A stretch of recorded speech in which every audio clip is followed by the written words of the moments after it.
like we're back in the studio. Los Angeles, 1997. That's a good analogy. Brett Gurewitz behind the controls. This is Brett.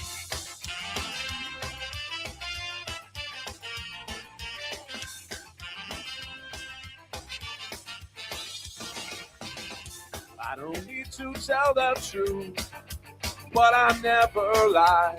I don't need to bow to you. You're just passing by. I never wanted to be the one you bitch and moan and come home to. But as long as you look good, I'll come back to you. Get inside my troubled mind with all of your threats. Sometimes I think I was blind. Not before we met. I never wanted to be the one that you depend on for your life. When you cry, it smells like soup. Sounds like show tonight. Never feel how I stand all night. I gotta ride. Each time I stand all night. No, I just might. You make me stand all night. It's just that side of you tonight that makes me stand all night. I'm gonna stand all night. You're an evil little girl. I'm a twisted man, tearing through your perfect world. Make you understand. I never wanted to be the one you bitch and moan and come home to. But as long as you look good, I'll come back to you. And do the things you do, stay all night. I gotta ride. Each time I stand all night. No, I just might. You make me stand all night. It's just that side of you tonight that makes me stand all night. I'm gonna stand all. I would never treat you bad. You deserve the best from me. If you want to keep your place, you better get down on yours. Yeah, Todd wrote this one. Yeah. You think? This is not mine.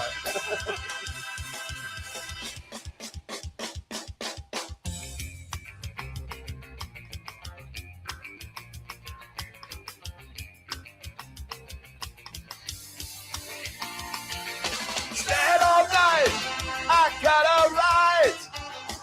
Each time I stand all night, no, I just might. You make me stand all night. It's just that side of you tonight that makes me stand all night. I'm gonna stand all night. Text around R.I.P. Todd. questions, comments, wagers. Give us a reason.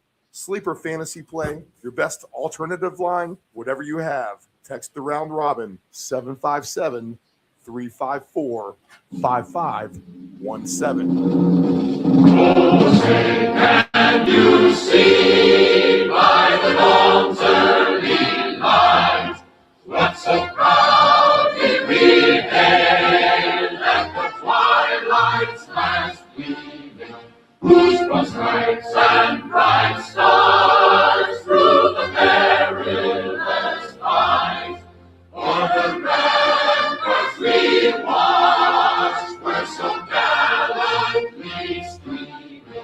And the rocket's red glare, the bombs bursting in air, gave proof through the night that our flag was still there.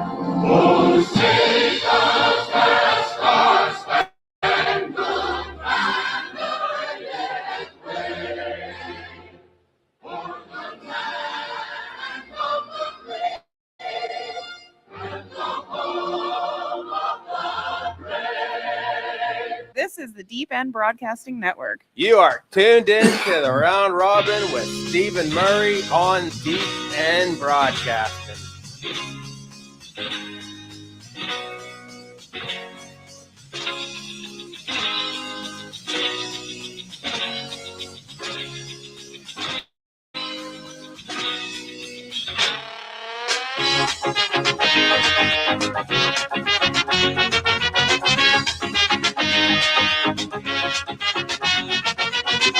Down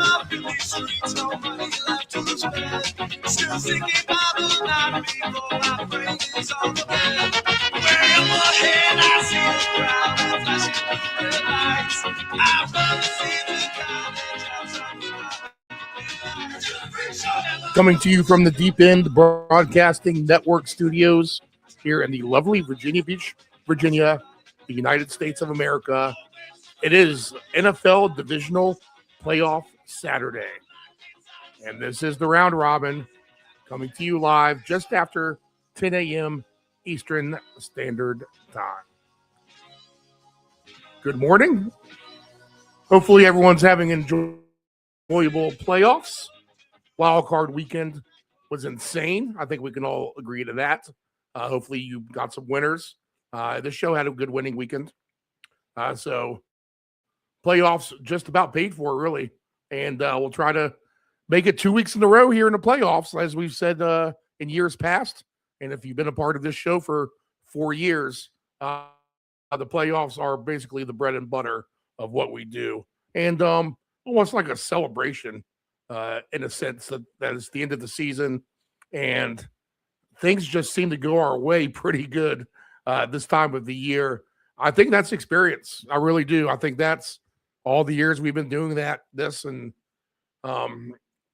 just kind of getting the general feel for things. And a lot of times these spreads, I think, are manipulated to make you think one way, get the public kind of swaying into one direction. And then that's when the sports books clobber them over the head.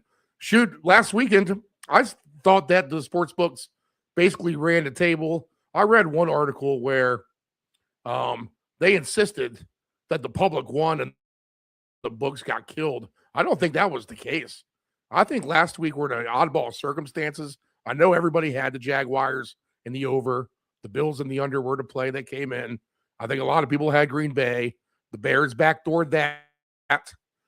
You had the weather issue where I think a lot of people were leaning under as well, and we got an over in that game. Interesting to see how that might turn out in Chicago this weekend with the Rams. I think a lot of people were on the Chargers, and the Patriots covered.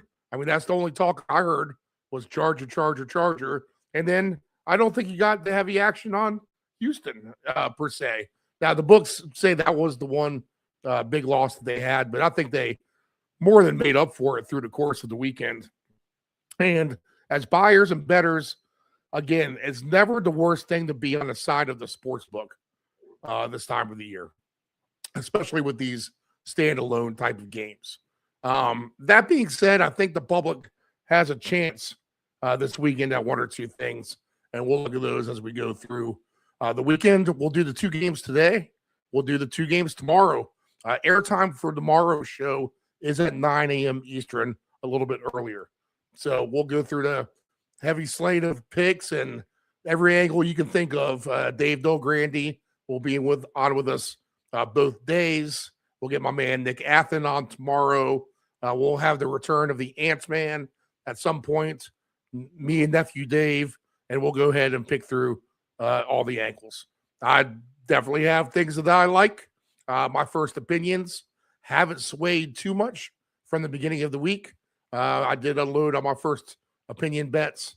I definitely have 2 touchdown parlays going. I haven't had time to get these tickets up on screen.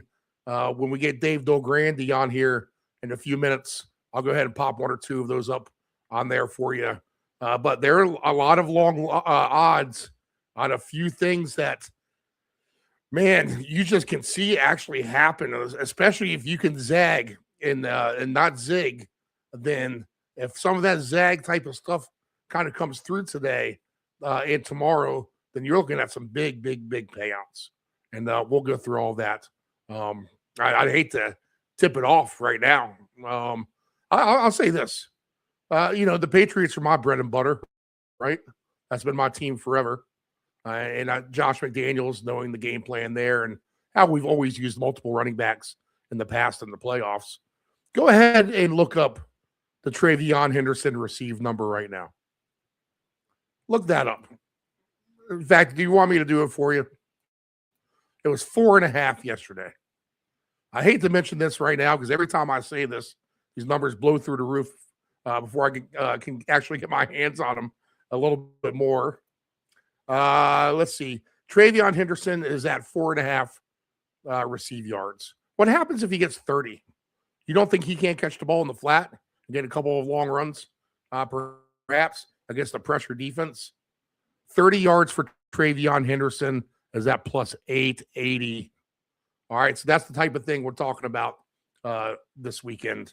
Again, I mean, if you're new to the show, I have 65 years here on both sides of the sports book, being in the management role of things or being an actual bettor myself. So experience counts in this sort of thing.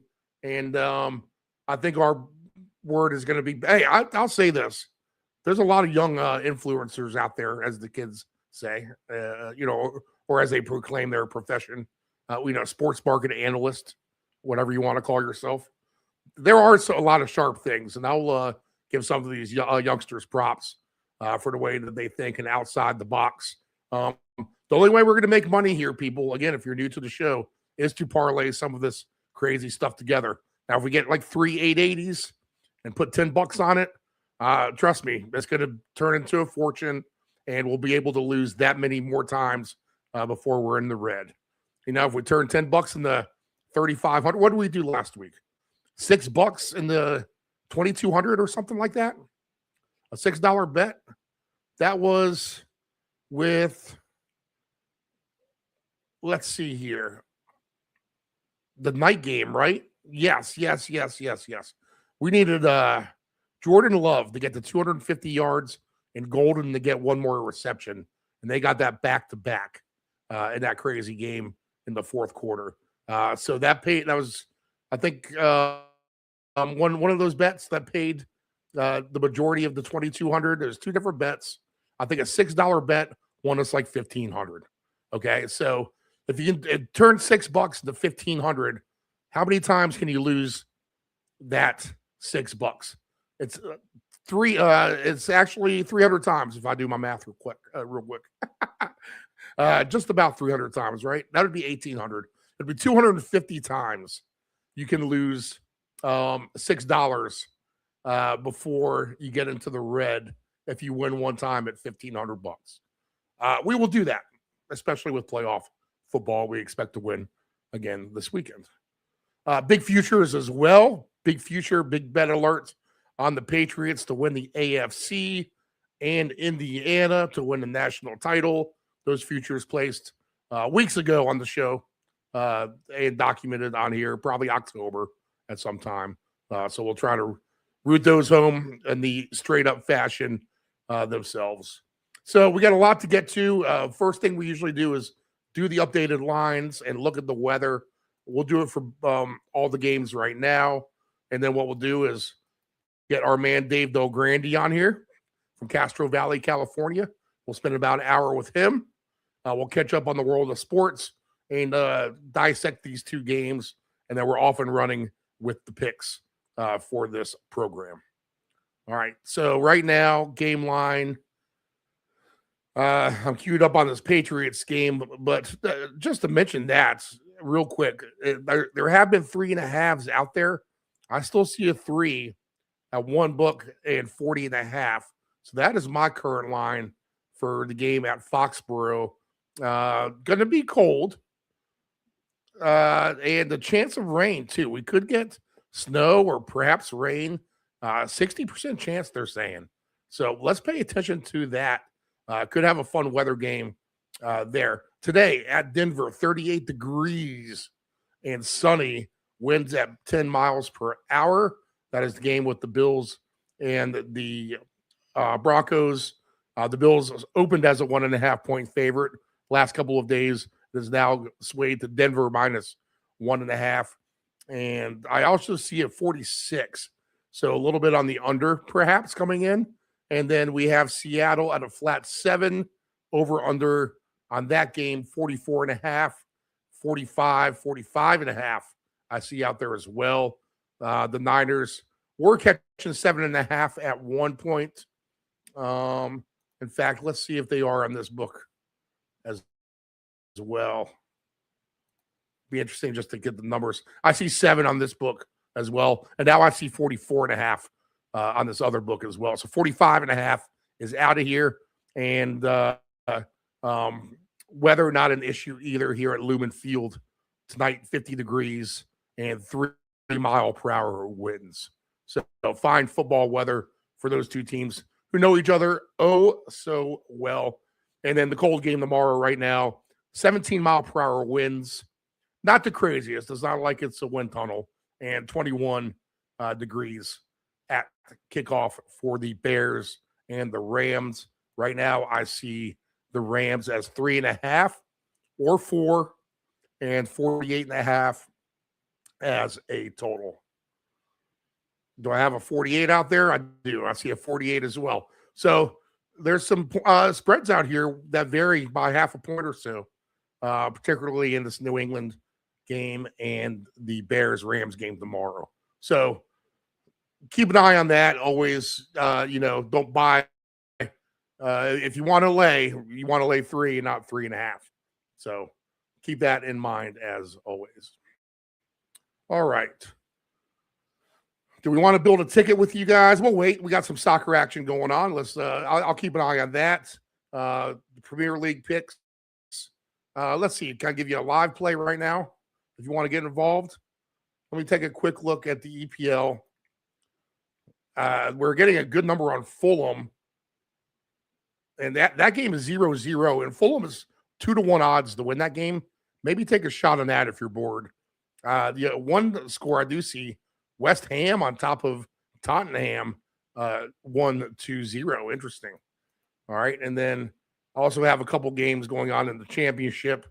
I don't think I'll pass any of that on to you.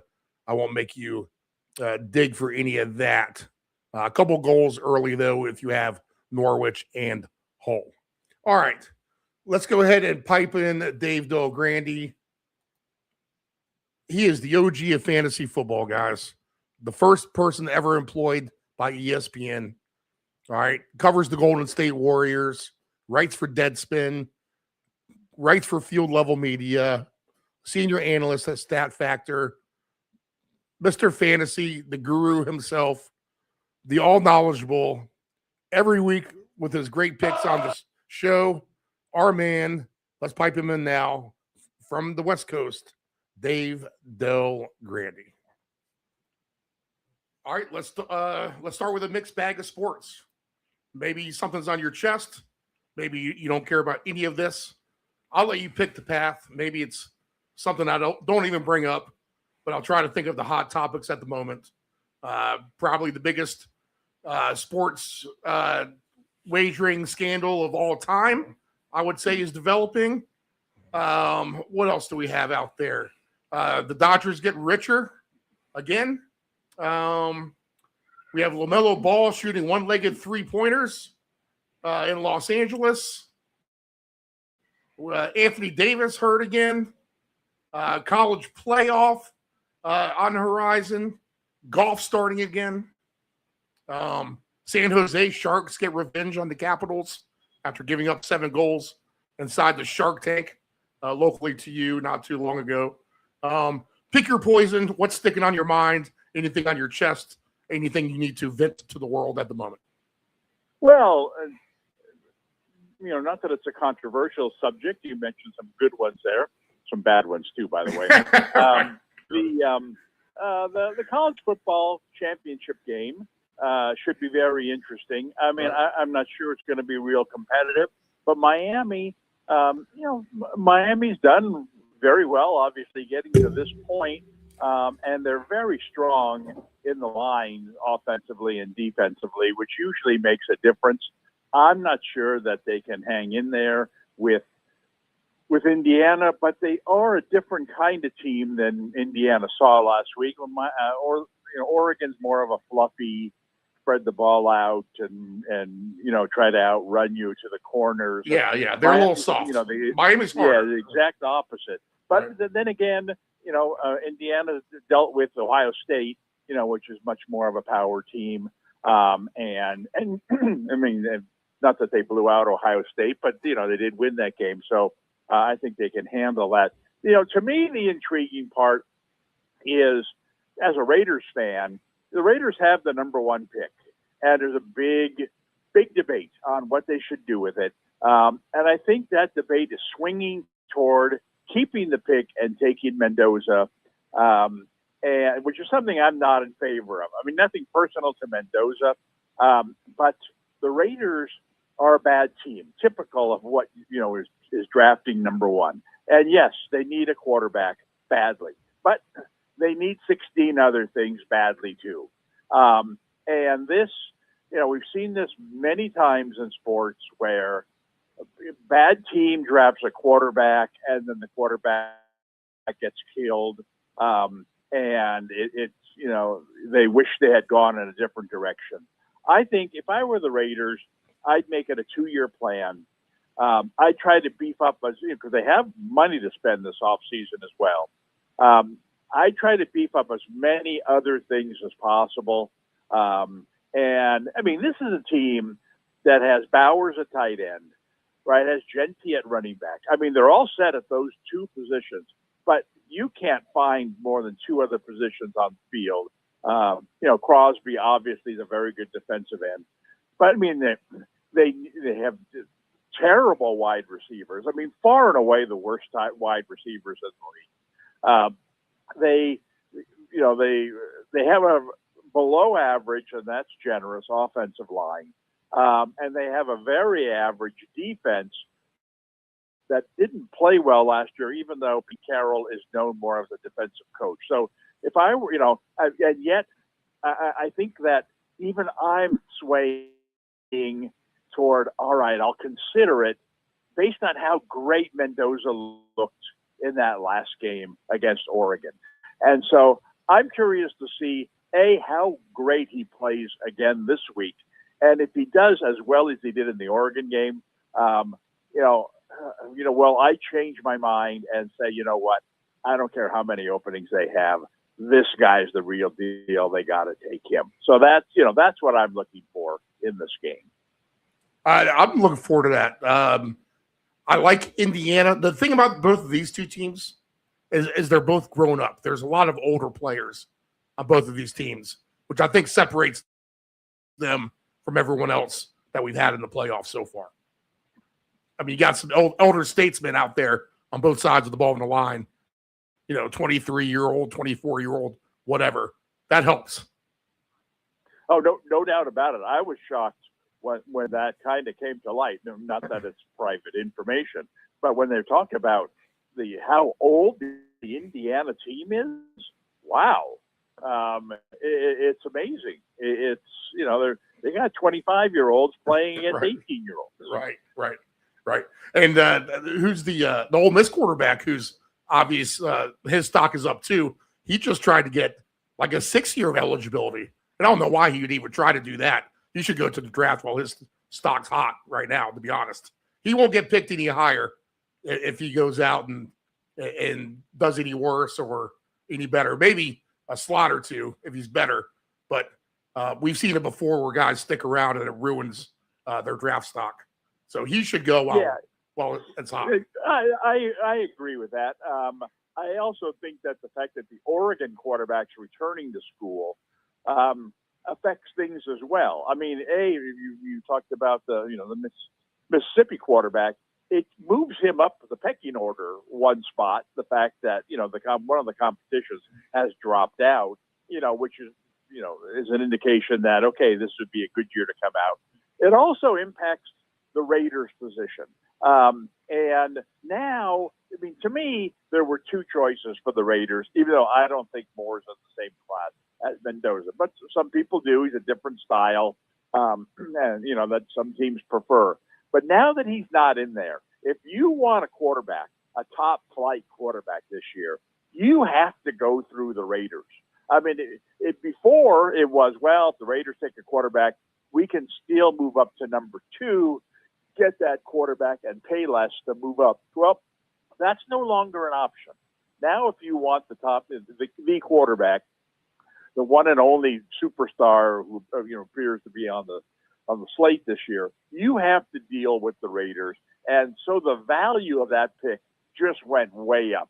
And if you were considering not trading that pick a week ago, well, now let me tell you that you just got one additional first-round pick thrown into the package because of Moore dropping out. Now what do you think? And so, it's added another element to the this very interesting decision that they're going to have to make. Well, I mean, the thing is too is Moore might not even be the second best quarterback on his team now that they got the Nebraska kid, Raiola. So how does that? It sounds like the Jets should draft him, to be honest. Well, there are several teams needing quarterbacks, and we're not even considering those that might be losing quarterbacks to free agency. And so, if I don't know the contract situation of all of these guys, but you did have this year a fair amount of fill-in type quarterbacks. I mean, guys like even Darnold, for that matter. And now, like I said, I'm not saying he's available now, but you did have guys like that who were brought into teams basically as 1-year fillers, and may have done well, but does that mean they're sticking around? So I think that there's probably, there's got to be like 6 teams out there that you could use a real top-notch quarterback, so all it takes is 2, other than the Raiders, to get a bidding war going. I would at least entertain hosting that bidding war, even if I were totally sold on Mendoza. Yeah, someone's bound to make you an offer you can't refuse, to be honest. I would think so. And then you can probably still get a decent quarterbacking prospect at the end of the day if you trade out, I think. Well, yeah, but I'm not sure they want to do that. I think that would be a waste of a pick. Yeah, okay, got you. It's just, what, you're not going to be real good next year either, no matter how much money you spend this year. I mean, if you don't have a quarterback, you're not going to be that good next year either. And so you'll probably be picking certainly in the top 10, maybe even in the top 6. Heck, you could have the number 1 pick next year. Who knows? In a year where supposedly there are a lot more good quarterbacks coming out. They say this a lot, but we'll see. But heck, I'd want my hat in the Manning ring.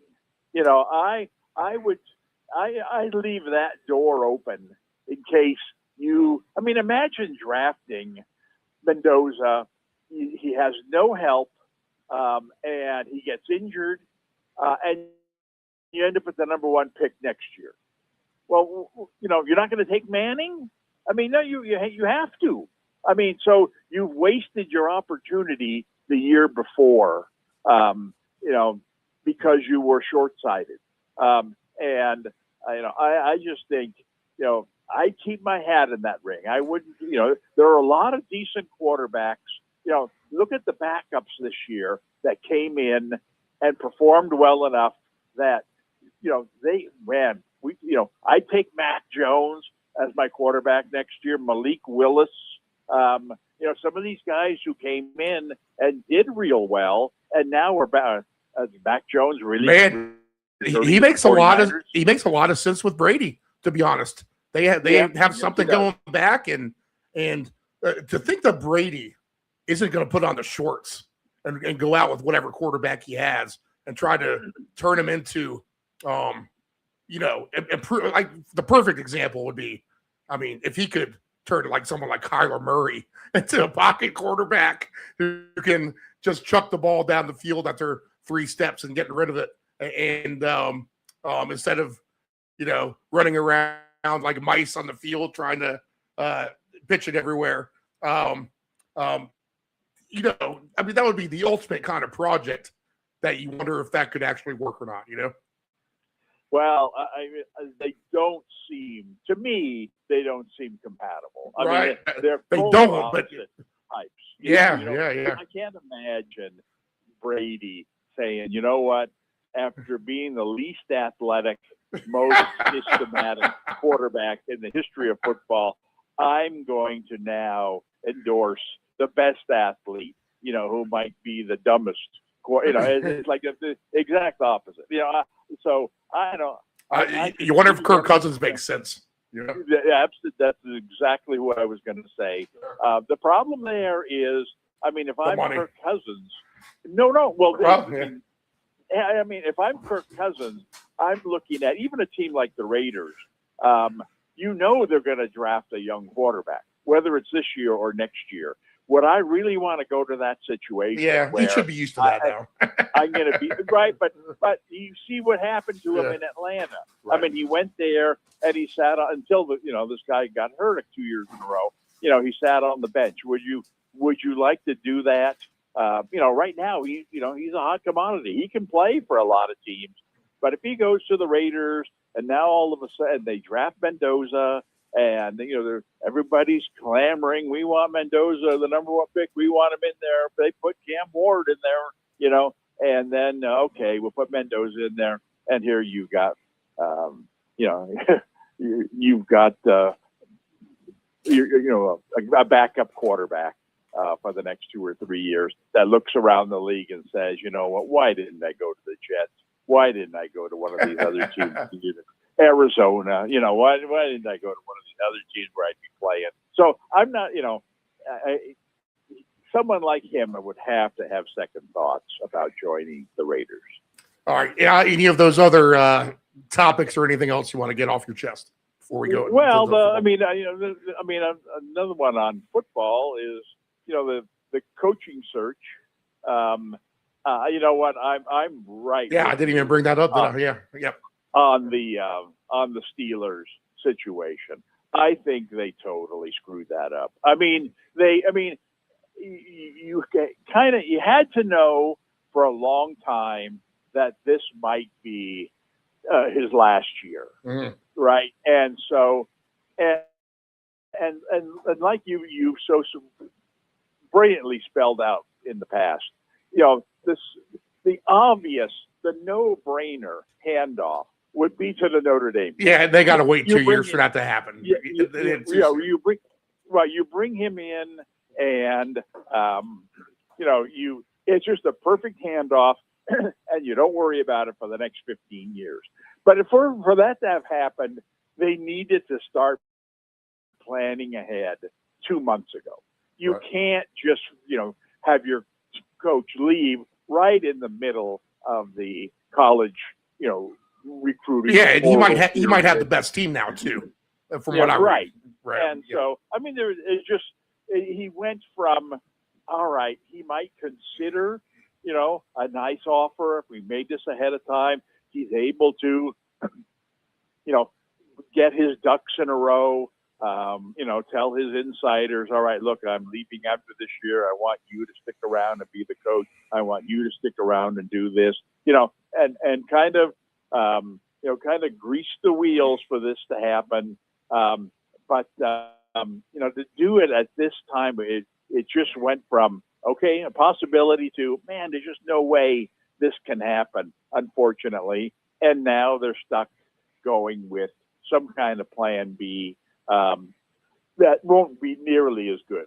So I think they messed that up big time. Yeah, I agree. I mean, he's got his best team coming in, and he just signed the contract. You had to let that fester for like a year or two, or for it to be a better timing. And I guess they'll just have to settle for the reunion of Cliff Kingsbury and Kyler Murray, maybe. Speaking of Kyler Murray, because they'll need a quarterback. You think Rodgers is done, or he's coming back? Man, I sure hope he's done. Yeah. Right. He did adequately this year, I would say. I mean, just to get that team into the playoffs, to win that last game of the regular season that they had to win. Congratulations to him. I mean, he did about what the best he could have done. But next year, I mean, that's his ceiling, and perhaps, that ceiling comes down a little bit as he gets a year older. And so what team wants that? What team wants the 20th best quarterback, going into the season? And that's generous. I mean, and he may not even be that level. And so I can't imagine there's any team out there that would want him as anything more than a backup. And so that'd be embarrassing for him. He's already kind of embarrassed himself enough the last couple of years, bouncing around, team to team, and never, certainly not playing to his prior level. So I just think this is a good time to get out. All right. How about I heard this rumor, and to me, I like this idea, to be honest. You got the big tough guy and the little scrawny wimp kind of guy teaming together, and that's bringing McDaniel, the old Dolphins head coach, and putting him as the offensive coordinator for the Lions. What do you think about that? Well, that does make sense. The problem is, I think the Lions coach is unique. Yes. I think they're both unique. I would love to be a fly on the wall for that conversation, to be honest. Well, right. Go ahead. And I think he's someone who's tough to work with.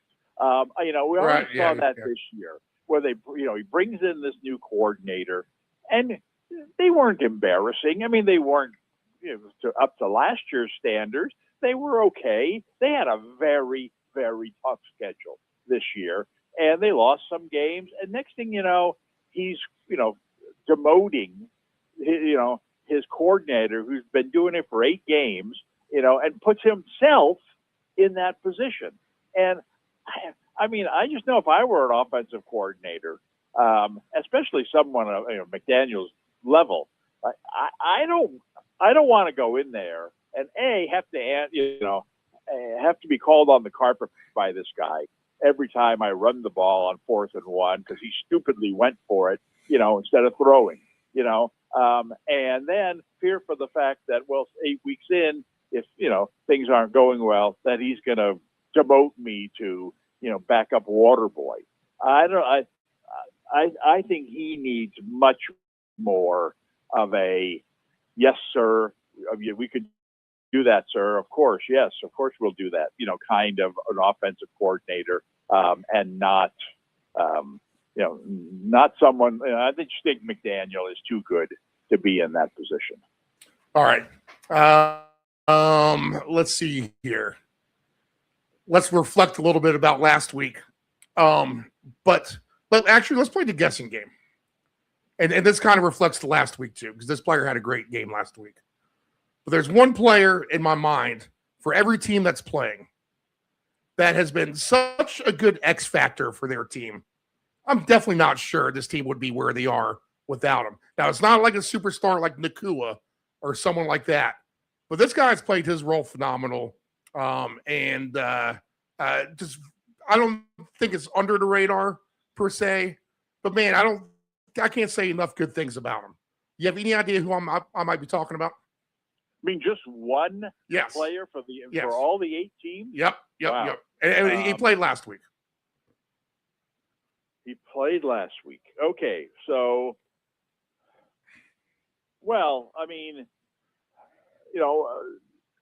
the first guy that comes to mind, and maybe it's because you mentioned the Rams, is Parkinson.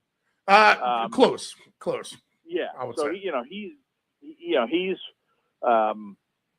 He's been in, for a team that didn't really have a tight end, to come on and catch the passes that he's been catching. Yes. Yep. All right. So would it be someone on New England? He's in your backyard, and it's Kyle Juszczyk. Oh, yes. He's one of the first guys that came to mind. Yeah.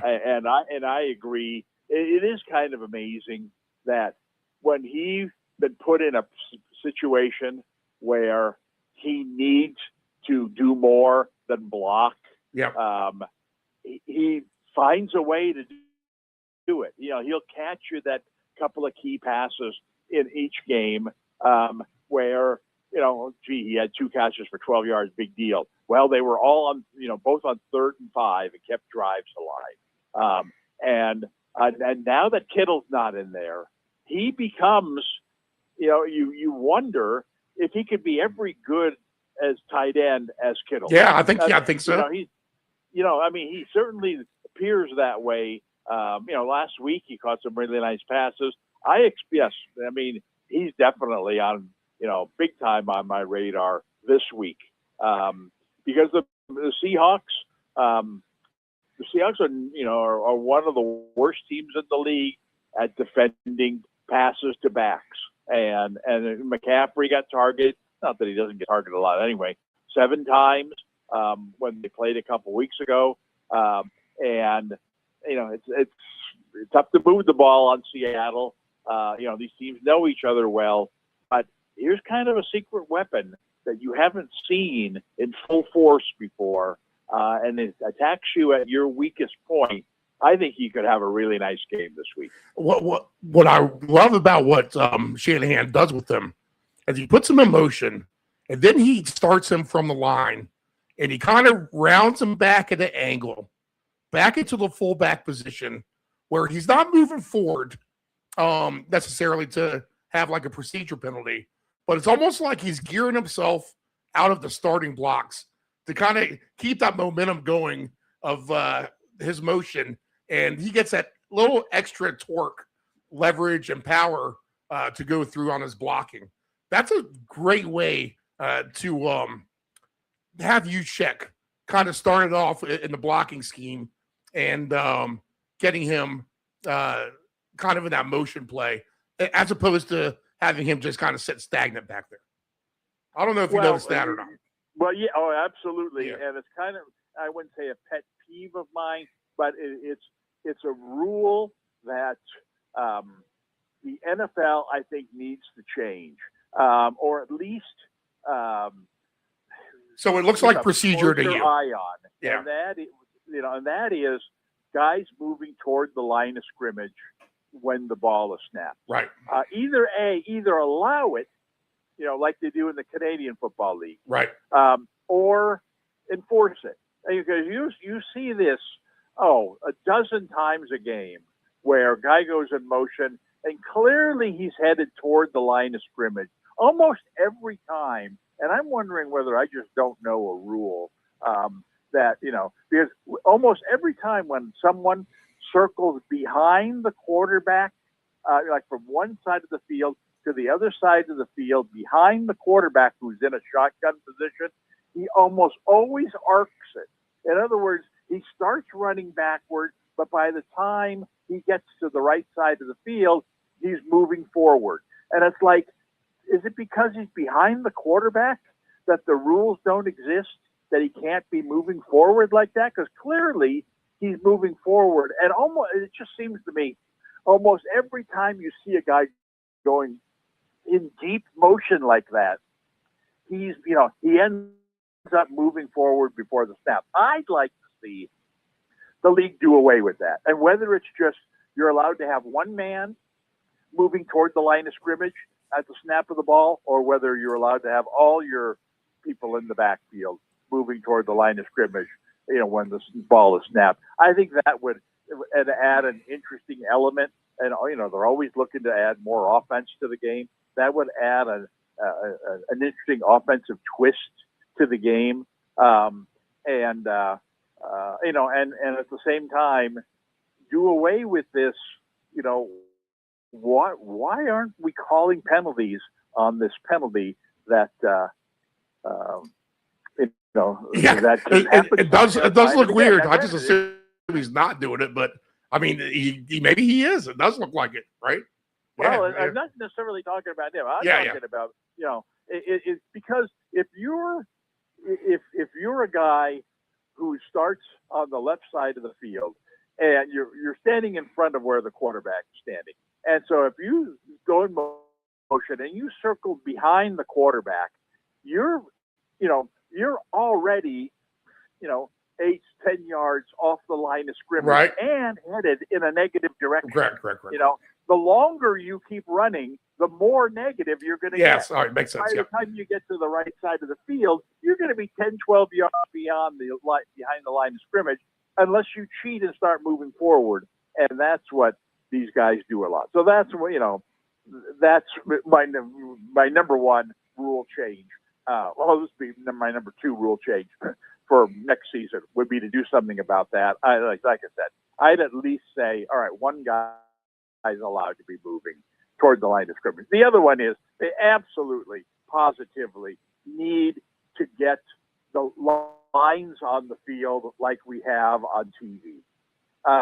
You know, how many times do we watch a game and there's that black line that's the line of scrimmage or whatever line color they make it, and then you see that there's boy, that defensive guy's helmet is on the black line. Yeah. You know, he's offside. You got to call that. Yep. And they don't call it. That's like, well, why didn't they call it? Well, because it's not as obvious if you don't have that black line or whatever, that line of scrimmage line there. Well, let's make a black line like that on the line of scrimmage. Right. I mean, they've got these, you know, cameras or whatever, robots flying over the field, you know, at station one at the line of scrimmage that sends some kind of, I don't know, wave down to the field that paints, you know, a line on the field similar to what you would see on TV, but only this is real. This is an act, you know, you can actually see it if you're a player. And I do the same thing for first down line, since that is so critical as well. Like, you know, we see it. You Yeah, know, well, it would make the obvious. chain gang useful again. How about that? Well, you know, I mean, yeah, I'm sorry that these guys would have to lose their job. But I don't know. I just think that this technology on TV. It's there, yeah. It's amazing to me sometimes when a guy is going for a first down and reaches the ball out, you know, toward the first down line that we can see, but he can't. It's like, how does he even know the line was there? You know, it's like, man, he's, you know, I mean, yes, if you thought about it enough, to see the line's at the 37. If I get to the 37, I got to reach the ball out there. You're right in the middle of the game. Who's thinking like that? You know, I just think, I mean, some players obviously are, because they get to that spot, and you know, especially on critical third or fourth down, and they reach the ball out, or they're lunging forward, or whatever it is, so that's. I've kidded with my wife. I got you. About, hey, look, you need to come up with that technology that, you know, going to revolutionize the game, and then we can retire to the top of the hill. There's also been a few instances of you're kind of sitting around. Isn't there this replay assist that they have for what's going on right now? Then it never shows up. We keep moving on, you know? Well, Ken, we don't realize every play has replay assist. Every play, you can almost see it now on the sidelines with guys who go out of bounds. It used to be in the old days that the referee's number one priority was, you know, put a foot down where he went out of bounds. We need to establish where he went out. Stand there and put your foot down. That's what you do as the sideline ref. Now it's like, guy goes out of bounds. The first thing the ref does is go chase the ball somewhere. Or, you know, he doesn't really care that he's not marking the spot because the guy upstairs is marking him. And so then in his ear, he hears the guy stepped out at the 37, you know, and then all of a sudden this referee reappears and he says, oh, it was right here. Yeah, I saw it right here where he went out. No, you didn't see nothing. You know, you were running for cover because the guy was running right at you. You know, it was a guy, but I'm telling you, this happens on every single play that's going on. That somebody saying something to somebody in his ear that, hey, man, you know, there was a really bad face mask over there that, you know, they're about to grill you for on TV unless you throw that flag. And next thing you know, oh, there's a late flag. What's that? You know, and then they show the replay of this obvious face mask.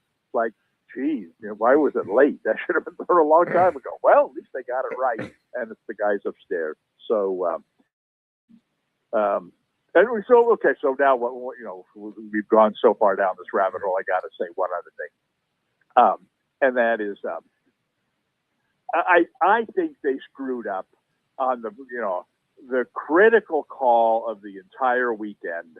I think they got it wrong, and we'll never know. You know, and that was the play where Lawrence ran and dove to try to get the first down by the goal line. Yes. And he appeared to make it. Yes. And then they replayed it and they showed that his shin had actually touched the ground. But did it really touch the ground? I mean, we do not have an angle that shows his shin touching the ground. It appears we see that, but the angle is shot from above. And when you shoot that angle from above, it looks like the shin is touching the ground. But we don't know unless the angle is shot from the ground level, and you can actually see, oh man, there's an inch between his leg there and the grass that this angle shows us. The other one was deceptive and didn't show us. And I don't think, if you watch that play ever again, ask yourself, is it possible his shin didn't touch the ground? And watch, look at it, say, you know what? This angle here is not telling me definitely one way or another. It's possible his shin never touched the ground on that play.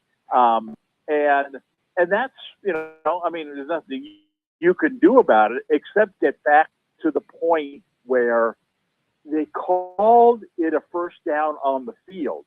You have to be sure that shin touched the ground, or you can't overturn that. And yet they did. And man, I'm just looking for that, that one amateur photographer or whatever who happened to be sitting in the first row of seats, happened to take a shot of that and show that, oh no, look, you can see daylight between his shin and the ground here because I shot it from ground level, and oh man, what a controversy that would be. That, man, we sent the wrong team to the AFC semifinals because of a bad camera angle. So anyway, that's my you haven't heard that from anybody else. That's my unique vision of that particular play last week. Yeah, there are a couple. Allen had one too on his first down. That was kind of like, did he get it? Did he not get it? Overall, though, Jacksonville. I'll tell you what. We'll talk about. I got some things to say about Green Bay and the Rams, but we'll do that with the Sunday games when we pick those. We'll go ahead and pick the Saturday games here in a second. But generally, I like the direction that Jacksonville's going. I would think that they're going to trend still up next year overall. Do you get that impression? Well, we will discuss this matter at some point. I guess it's going to be for Sunday's games. No, maybe not, because we haven't had. I can't remember a season where the schedule impacted who's advancing in the playoffs more than this year. Look at who's the final four of the NFC. What do you see in common there? Right. You see three teams that played the coveted South and South schedule. Right. You don't get that schedule very often. If you look at next year's schedule, no team gets the South double. It only happens once in a while. It's totally random. They had 7 byes this year. I mean, six automatic. We've talked about this with the 49ers. They've had 6 automatic wins, basically, when you play that schedule. And compare that to, I bring them up a lot. Compare that to the Lions. While the 49ers are playing the Falcons, the Saints, the Panthers, the Titans, and you name it, the Lions are playing the first place schedule, and then, their divisional schedule, whoever it was this year. It just seemed like every week, they play the Eagles this week. Oh, next week, guess what? They're Chiefs, playing right? Buffalo. Yeah. Oh, yeah, and the next week, they're playing Kansas City. Oh, by the way, the next week they're playing, God knows who. It was, but this, Jacksonville schedule, I think Jacksonville's on its way up. Yes, but if they'll have a hard schedule, yeah, they will. Right, the tough schedule, and they were the division winner, correct? Yep. They beat out Houston for the division title, so they get that. They get to play every other first place team next year. So they're the ones that are going to be stuck playing the top teams every week, whereas the Indianapolis, because they faltered late in the year and dropped down to third place, they're going to be playing, the Jets every week that you're playing Buffalo or New England. So it's I think when looking at projecting next season and who's going to do better, who's not going to do better, man, I'll tell you what, if there's a lesson learned this year, it's, let me see who they're playing, because that makes a huge difference. All right, let's get to the games on Saturday. We'll start with the first one, where the Bills were the favorite, 1.5 coming in as the last seed against the number 1 seed Broncos here. That is flipped now to Denver -1.5. The total's at 46.5. Weather-wise, we are looking at, 40 degrees, 10-mile-per-hour winds, no precipitation, nice sunny day. So that's going to be no big deal for either team, you would think. And you know what? I can make an argument for probably both sides here. I can make a argument, I think, for the over. I can make an argument for the under. I don't think either one side or total is probably a favorite. But as a fan of the game, and obviously someone who's going to have some action, I'm going to click my hitches to one side. And I think I got to do it to the Bills again, honestly. You know what it is, too? I don't even think it has – you just have those feelings sometimes that something's going to happen. And I just feel like that is Bills – and I'll spoil the pick for tomorrow, but we'll talk more about that game with the props and stuff. But I just have a feeling that's Bills and Patriots part 3 in the championship game. Somehow, some way, that's what we're going to end up with. They say that Josh Allen's shorthanded, and that's not necessarily a good thing against a Patrick Surtain type of secondary. But you got to figure with Allen and his experience, he is just going to, like last week, find a way to get it done. I like all his props. I like his 2 touchdowns again. James Cook should have a better game. Jacksonville, if they had one lethal mistake last week, it is that they abandoned the run probably way too fast. We didn't talk about that really. And you're wondering if Harvey is just going to be leaned on a little bit heavier. Now, they'd be wise to get Bo Nix running around a little bit too, I think. And I don't doubt that Denver's going to score at home here against the Bills, but I just think that somehow the Bills are going to figure it out and get by in this game. Now, if they ended up winning the game by 10 points at the end of the day, that might not shock me either, because at what point of the season did the Broncos really blow our socks off as good as their record was? They won games, but it's not like they were winning convincingly. And we said this plenty of times on the show. If you're ownership of the Broncos, there's plenty of times you're looking at each other in that booth saying, were we a funner team last year? Were we scoring more last year? And that just never seemed to really develop. So to me, something's not quite right there. I'm not convinced in the Broncos offensive line either. So I want to doubt that Bosa maybe has one of his even better games for the Bills here. And I think just somehow the Bills are going to figure this out. They'll get Curtis Samuel back. We think he's going to be back. And if so, and if healthy, I think that's going to be a big addition to that receiving core, to be honest. You might see Surtain on the bigger body Kincaid more. And if that's the case, we saw how much he threw to Shakir last week. We could see a lot more of that. But I think just somehow, some way, the Bills figure this out on the road here. And I would lean towards a higher scoring game because I think the Broncos are able to score a few points at home, and the Bills are just going to get that much more. If it's 27-23 Bills, That's not a shocking score to me. But I wouldn't even doubt if it's something like 34-23. So what do you got? Well, we start off on the opposite end of the stick because I think the Bills are exhausted. I think the Bills have They very well could be. Very well could be. Yeah, Yes. I mean they have a ton of injuries. They've got to come right back with the earliest possible start this week. A day game on top of anything else. So the weather won't be a factor in this game. We've had beautiful weather out here in California this past week. That usually travels east, over the Rockies. It'll be cold, but it'll be a day game. I can almost assure you the sun's going to be out for that game. I don't think that's going to be a factor at all. I think that Denver, the biggest edge here Buffalo has, of course, is an experience.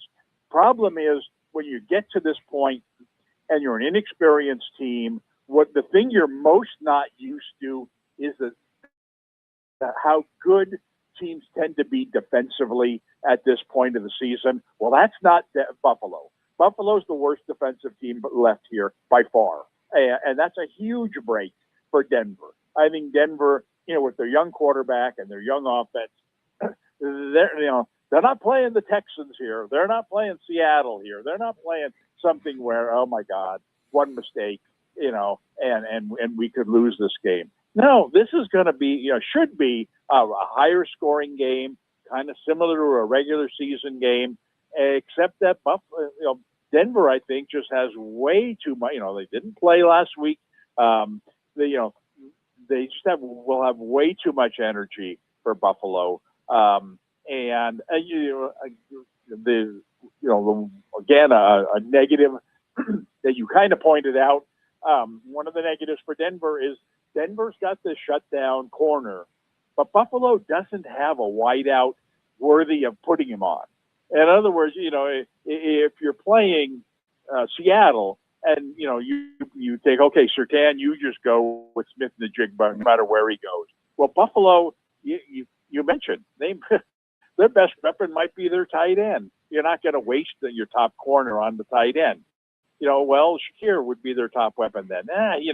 He runs around all over the place, and he's not even any better than these other guys that they've got.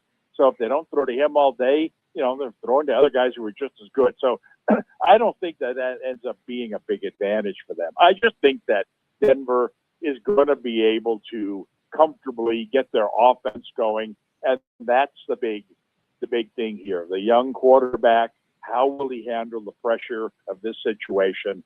I got to believe the pressure of this situation is going to be no more than the regular season, facing Kansas City in the regular season. Something that was very successful last week until Aaron Rodgers took the field was quarterback running yards. Almost every quarterback went over his total last week. Why would this week be any different? Especially the better defensive teams, where you got to play a little more conservatively. You're getting a pass rush, to just scramble, get your yardage. Well, here's, I think Knicks, will find a ton of running room against Buffalo's defense. He's already, a guy who runs a lot, had 41 yards and 46 yards his last two games against Denver and Kansas City. Both better defensive teams. I'm sorry, Denver. Chargers. The Chargers and Kansas City, both better defensive teams than Buffalo. He's going to go into the 40s or higher rushing this week. I hope they don't put his total, higher than somewhere in the 30s. But I think I think that's going to be a real, that's my top play in this game. But I do think that there's going to be a lot of points. I think there's going to be, like you said, how can you go wrong taking out and to score a touchdown or two? I see this as being a 34-24 game. I think you might have mentioned that score, but I'm going to give flip-flop it the other way. Right. Denver an easy win. Altitude, obviously, the issue too. If they're tired, like you say, that could be a rough second half. In fact, that might not be the worst play, because if you have Denver with a decent little bit of a lead, say they're leading by 8 points at halftime, I would be willing to kind of outline that to Denver a little bit even more. And because the book will expect Buffalo to come back, and you'll get a cheap line for Denver minus 13.5 or so. In which case, if the Bills are fatigued, then they could actually run away with that at the end a little bit. Maybe. Well, they Just a theory. Yes, they've certainly had a lot tougher road to get here. And I mean, if you look at their injuries going into this game, man, it's a world of difference between them and Denver. Buffalo is the team that could have used a week off way more than Denver. Unfortunately, not only did it not work that way, but like I said, I mean, this is, they're not playing New England this week or the Giants, the Jets. This is one of the longest trips you can make, in the NFL. A long trip for an early game on a Saturday. You're already tired. You've gotten one less day of practice this week or one less day of rest. You're already, struggling, to tie your shoelaces. I just think that bubble, tends to burst, at some point. And why not this week against a very fresh home team? So that's my. I don't know their travel arrangements, but almost as you say, they'd be better off traveling for this game like last Tuesday or something like that. Just getting up there, trying to relax, maybe, get your runs in, your light runs in the thin air, maybe try to acclimate a little bit that way. Bo Nix, 24.5 for his rushing yards. So you'll like that. Yeah, that's nice. Okay. That is definitely a play. 3-1 for 40, a little bit less. Yeah, I mean, the way, the stats for this game say Buffalo is a lot easier to run on, and Denver is a lot easier to pass on. And that's good for Buffalo because, Buffalo, especially if they fall behind, they're going to need to move the ball down the field, throwing the ball, which, they can do. Obviously, they got a really good quarterback. I think the potential is there for Buffalo, to get their points. Question for Denver is if in fact, if you're playing a team that you think is fatigued and you want to grind it out against them, that's fine. But Denver doesn't necessarily have that kind of a running game. Yeah, you're right. And so even if they decide, we're gonna come out and run the ball down their throat in this game, we are. With who? Maybe. I mean, McLaughlin's kind of got some size. Maybe we see him more, just by that standpoint. He's not the smallest back. Yeah, no, you're right. That'd be a good game plan. It won't be, if you had like some of these other teams, if you look at New England. I mean, if New England went into this kind of game, say, wow, we've got two big backs. So let's just, we'll start off with Stevenson on the first drive. He'll carry 7 or 8 times. We'll go down and we'll score. And then next time around, we'll go with Henderson. He'll do the same thing to them. We'll just punish these guys. Well, unfortunately, like I said, Denver's not that type of team. But all the more reason for Nix to get more involved in the running game. Right. Okay. All right, let's go to the next game. And I can see it both sides, and I like all the props with that one. So let's get to the next one, and we have your 49ers continue to impress. They're catching 7 against the Seahawks, 44.5. Now, Philadelphia ended up being the culmination of everything that they showed us during the regular season. So if you want to crap on them a little bit now, we can. But we all know they're going to make the move with the offensive coordinator. If you don't see A.J. Brown again, there's no doubt there. But the 49ers definitely ruined the day for the home fans. We know that Kittle's not in. We just talked about Juszczyk stepping up. Tongas is a guy who's shown that in a good sample size that he can be effective as well. And you said something earlier, too, about these two. They just know each other. They just know each other so well. So that helps me buy onto the 49ers a little bit more here. You almost think the same thing that you just said, too. And I was kind of going on this premise last week against the Eagles, is that maybe the 49ers, just with the injuries, that they're just tired. They've had enough. But it almost seems like that win, and with the Kittle's injury, almost seems to rally them a little bit. Maybe give them another second wind here, you would think. And now if Darnold, too, has some issues playing quarterback here, then this door is going to be wide open for them to maybe spring the upset once again. I don't want to doubt the 49ers. I think I'll lean towards the over in this game. I think the 49ers, with some renewed momentum, post-Kittle, the team just rallying around him, will be able to put up some points on the road. Purdy has been fantastic, except for when Seattle beat him in San Francisco a couple weeks ago. I think it helps that they actually lost that game, kind of gives them a little bit of a wake-up call to what they need to do to try to win this game.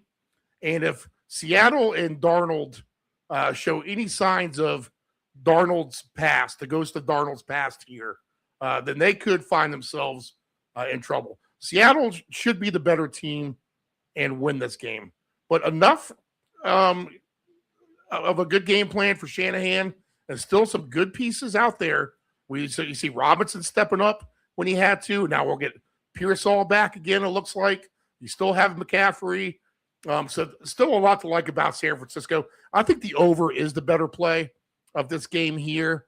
I would not, since it's a low number with the 49ers, I would not doubt that they kind of get over their team points as well.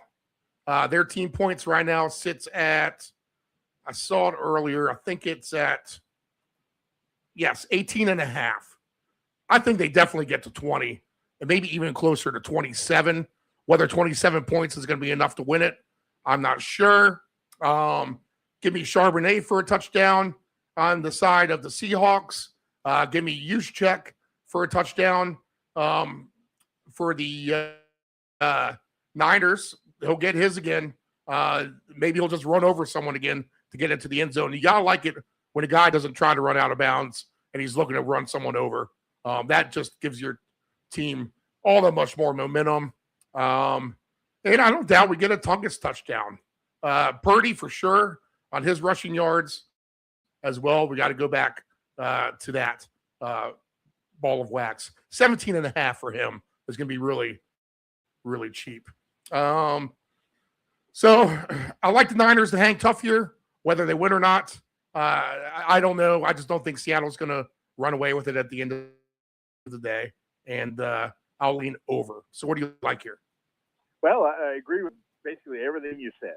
I think that, I think there's a huge advantage for the 49ers for the fact that they just played these guys. And not only did they just play these guys, but it was like a playoff game. I mean, if you had any secret weapons, you showed them in that game, and we see why. I mean, it's given Seattle a huge advantage in the playoffs, the fact that they got the number 1 seed and had a week off last week, as opposed to the 49ers who get in, have to go to Philadelphia, and then come right back from a Sunday game to a Saturday game, flying across the country to get back home, losing that day of practice. I mean, it was a huge advantage for Seattle to win that game, and that's why they both teams put everything into it. And so now what? Now what do you do that you've shown all your cards to the other team? Well, to me, it comes down to who's got the better coaching staff, who's the one that can adjust to what they just did to us. And, they know our best plays now, but we know their best plays. And what do we do to counter what they're going to do against us? And I just trust the 49ers coaching staff with a great offensive mind and a great defensive mind to have a big advantage here over Seattle. Now, I think Seattle's a way better team than the 49ers. They just went on the road and won that big game by 10 points. I think they probably are 10 points better than the 49ers and playing at home. But I I think that the 49ers They know do each have other, this yeah. coaching edge. Yeah. Yeah, and I think that will help keep the game close. I think Seattle's going to win. I wouldn't be surprised if they won by a touchdown. I don't see it being a blowout, though. And if there's one thing left to spring on the other team that they haven't seen yet, I think the 49ers have that, whereas I don't think Seattle has that. The 49ers have Juszczyk. They kind of showed, you mentioned him, they kind of let the cat out of the bag a little bit last week when Kittle got hurt, and all of a sudden, geez, why Juszczyk all of a sudden catching a bunch of passes? Well, because he's capable, and, they need him to be the de facto, tight end against this defense. And I think he's going to have, I think he'll be the 49ers player of the game in terms of he's going to be the guy, the surprise element. He'll catch a long pass. He'll catch a couple of first down passes. He's going to be the guy that the broadcasters are raving about in this game because we just don't see this side of him very often. And yet, he's, I think we all saw last week, he seems perfectly capable. So my top play in this game, I think Barner has a chance to, you mentioned Charbonnet. I think it's a good call. I think Barner's got a chance to do things in this game. I don't think the Purdy rushing total, I don't think it's as glamorous as the Knicks one, but, if we're going to have a ticket with, top rushing quarterbacks, sure, we'll throw him on there. But I think that Juszczyk, I would look at him for total receptions. I would definitely look at him for total yards receiving. You mentioned a couple names. Barner, I do like him too. Plus 170 for a touchdown. Juszczyk is plus 750. So he hasn't even risen that much. How about this? Juszczyk for 2 touchdowns, 125 to 1 odds. We've talked about it. I brought that up on the show before. Because one of these days he will get his 2. And man, this would be the perfect setting for it. Receiving yards for Juszczyk is at 13.5. So that's about double than usual. And then his receptions is at, let's see, 3 catches is plus 200, 4 catches plus 520. Yeah, those all 5 numbers you mentioned there with him are attractive. He can score 2 touchdowns. Well, probably not. But you know what? At 125 to 1, I'll take a shot at it because, like I said, when the 49ers, they just played a 17-7 game or whatever. These guys. I don't think the game is going to be that kind of a game again. I think it'll be more like your stereotypical 24-17 or 24-20 kind of a game. So I do think the 49ers will score a couple of touchdowns, maybe 3. But when they get down by the goal line and Seattle's defense, saying, they've heard all week, all right, look, when they get down here, they're going to run McCaffrey on these little patterns right across the middle of the field. We all got to pay attention to him. They'll throw to Tonjes, let's watch him in the flat. They'll throw to, the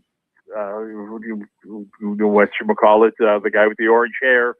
Jennings, right. Jennings, cutting across the back of the end zone. So they have this checklist of, okay, you're on McCaffrey, you're on Tonjes, you're on Jennings. It's like they won't even mention the fact that, okay, you need to pay attention to Juszczyk. And that's the kind of thing. The motion screen, that's the one he does. We'll come up with. And, there goes McCaffrey over the middle. There's the 2 linebackers. They've got him sandwiched. Whoops. We got 2 linebackers on him and none on Juszczyk, who's standing wide open on the flat, and touchdown 49ers. And for 1 touchdown plus 750, that's really nice. 13.5 receiving yards. That, they're giving money away on that. And so I would find a way, shape, or form actually to use usage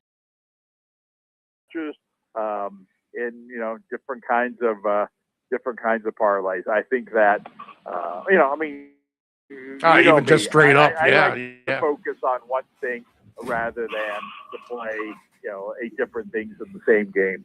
So if I'm going with Knicks over his rushing total the first game, well, I'm going with all things you check, in the nightcap. All right. This is the round robin here on the Deep End Broadcasting Network, part 2 of Dave Del Grande tomorrow morning on our Sunday show, which will be a 9 a.m. Eastern Standard Time airtime. And we'll hit the 2 games for tomorrow, mostly then. We have 2 games on the slate for today, and Nephew Dave joins us now from his Ocean View studios. Good morning, Nephew Dave. How are you? Good morning, sir. Doing well. Nephew Dave on cooking patrol duty today. Looks like we got a giant pork going on the smoker, Dave, correct? I got my hands full of butt right now. All right. So we'll take advantage of that tomorrow for the Sunday games. All right, Dave, we got a couple games on the slate for today. Let's get through it. And we'll get on out of here. All right. 4:30 p.m. Eastern, the first one. A real treat for us who like Josh Allen. We'll get him first up.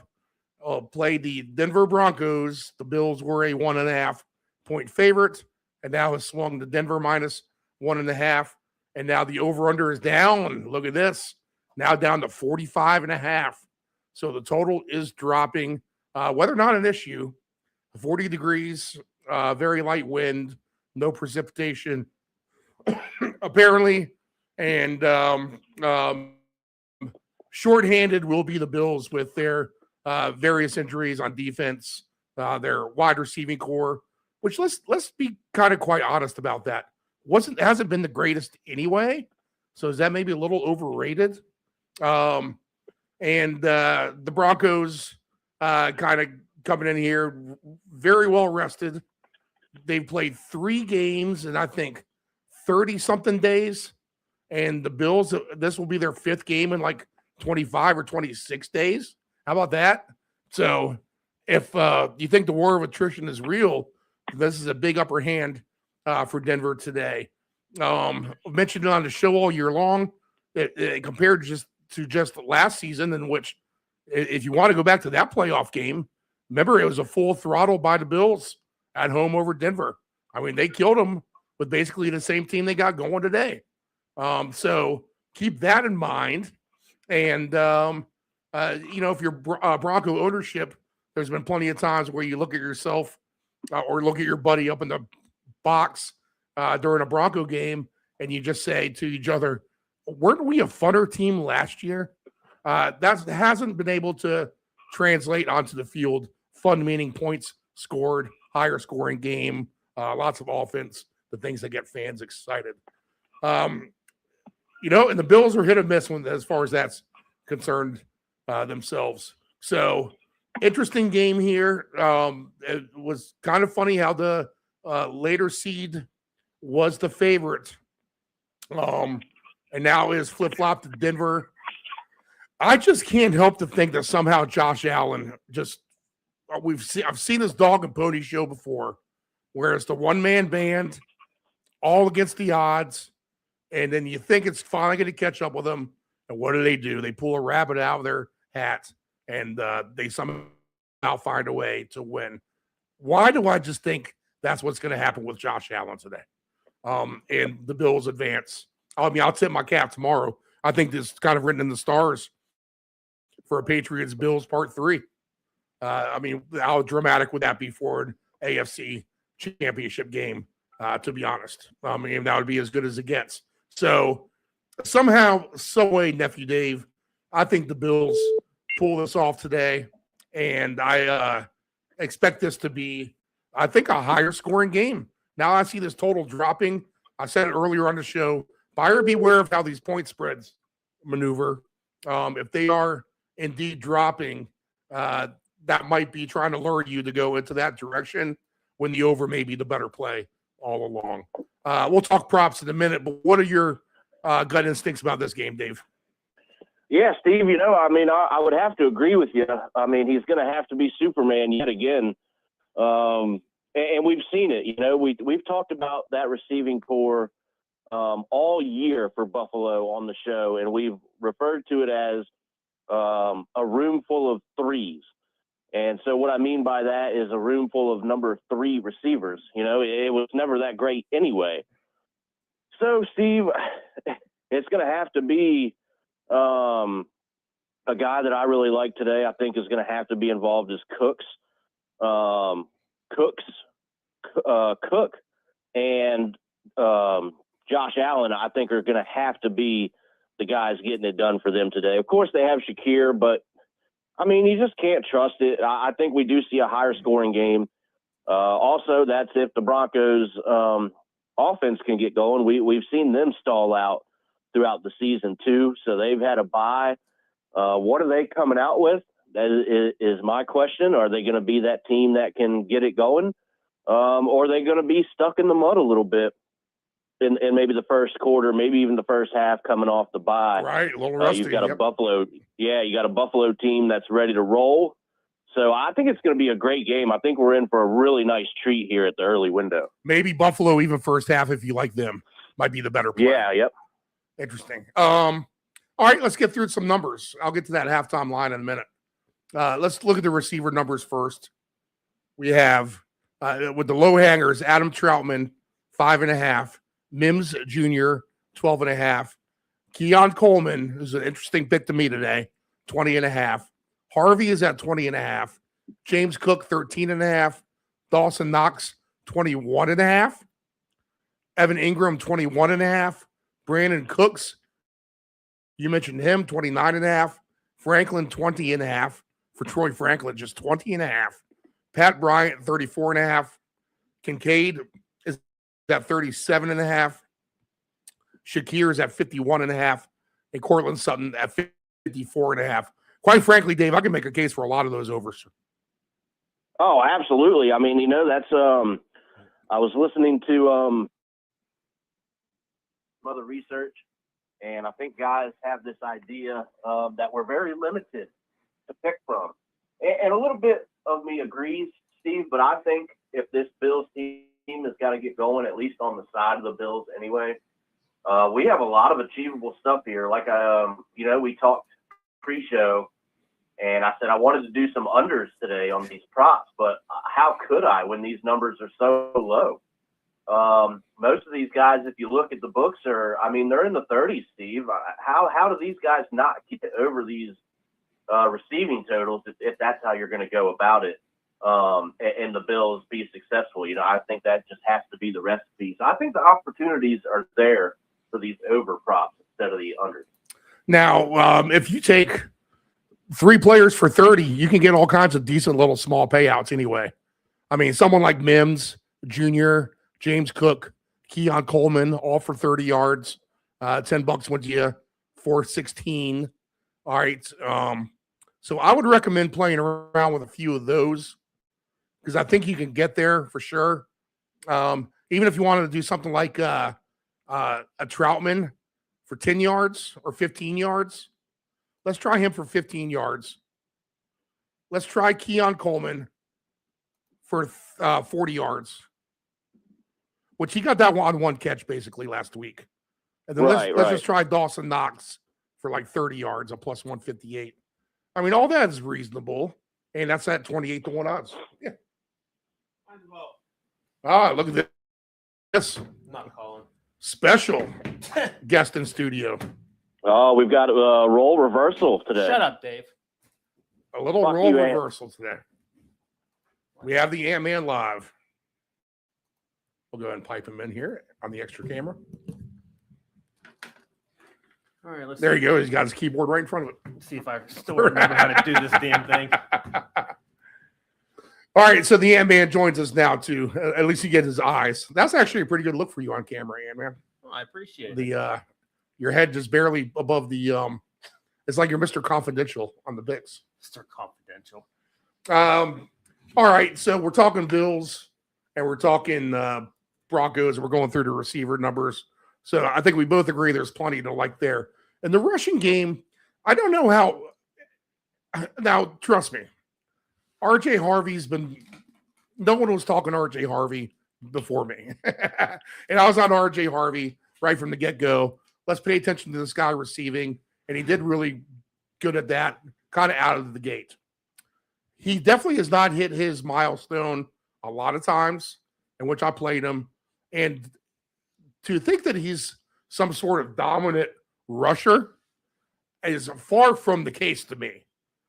So, what was happening last week that you can criticize Liam Cohen on the most, the coach for the Jaguars, is that they probably abandoned the running game too fast because Tootin and Etienne were both having successful days on the ground. Now, Dave Delgrandy said it as well. You just don't see Harvey as a bruising everyday back. Watched an interview with Denver beat writer yesterday, and he thinks that Buffalo will win. He thinks that Payne gives up on the running game too fast, and he has no idea why he leans on Harvey as much as he does running when he's since Harvey's a converted quarterback to running back. And I think we forget. I forgot. I'm guessing you probably forgot too. Do you know who the all-time leading NCAA rusher is of all time? It's Jaleel McLaughlin, who he says is clearly the better running back in this game. So how are the Bills vulnerable is through the ground, and a bigger, stronger running back than McLaughlin. I think a great zag opportunity today is on Jaleel McLaughlin over his yards. The one beat writer said smash it where it is at his baseline at 22 and a half. Jaleel McLaughlin, alternate rushing yards today to get to 50 is at 4-1 odds. So for sure, I'm going to have him in a ticket somewhere. I might even blow him up through the roof a little bit. 22-1 if you want to popcorn him up for 100 yards. 80 yards pays 12-1.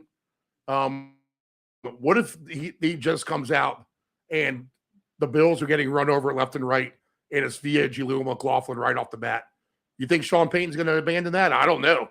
I think another live rushing guys, you got to go back to the quarterbacks. Bo Nix is at 25 and a half. I think I like him maybe even for a touchdown over his number for rushing. I love Josh Allen over 36 and a half. I think we see Josh Allen play every bit of Superman today. If you want to take Josh Allen passing, rushing, whatever you want to do, I'm going to be okay with on that. James Cook is at 75 and a half. The passing props today, 210 and a half for Nix, just 211 and a half for Josh Allen. I don't know, guys. I just have a scenario here where Josh Allen is throwing the ball a lot. They're trying to keep. I just see both these teams scoring and moving it up and down the field, to be honest, on each other. And what's going to be a fun game at 4:30. Again, we're going to get the same feeling we had last Saturday after this first game, I think. Like, man, what a great game that was. And I have no doubt that somehow Josh Allen pulls it out in the end, Superman style. Let's see here. Passing touchdowns plus 550 if you think Josh Allen can throw for 3. I think he can throw for 3 and run for 2. How about that? I love him for 40 yards. Bo Nix for 3 touchdown passes is at plus 430. The touchdowns, let's see here. I mean, obviously your faves are going to be your faves, but let's look at some of the long shots. Curtis Samuel live at 11-1 today, I think. There's Mecole Hartman at 19-1. Nate Atkins at 22-1 is kind of semi-interesting. I threw a Reggie Gilliam out there earlier in the week at 35-1. Frank Gore Jr.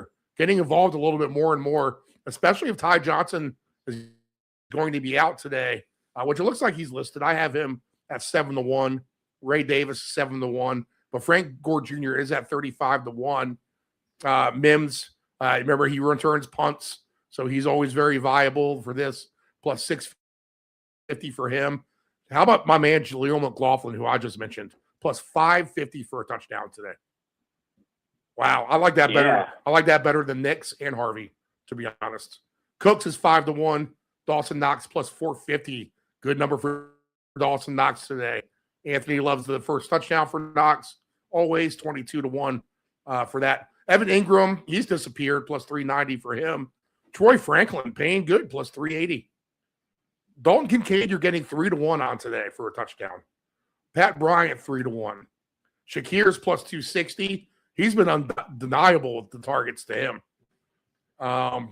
James Cook plus 105. Josh Allen minus 120.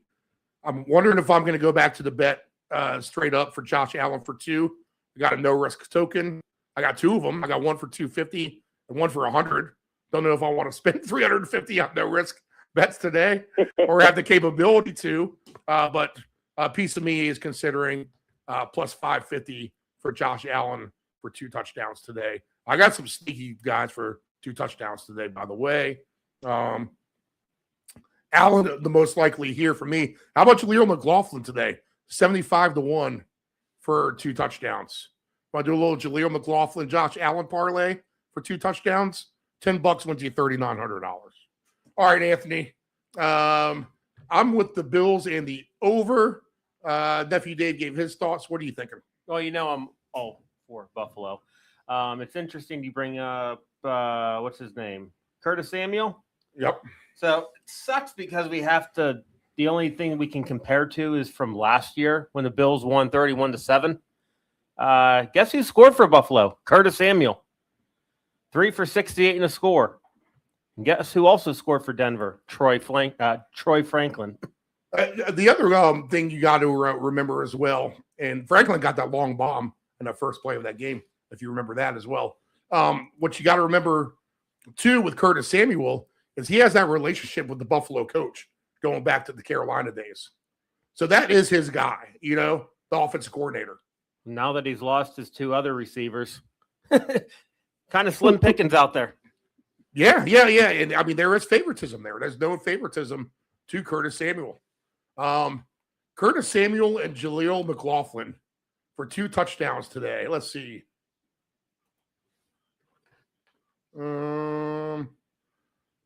I don't have Curtis Samuel listed on my 2.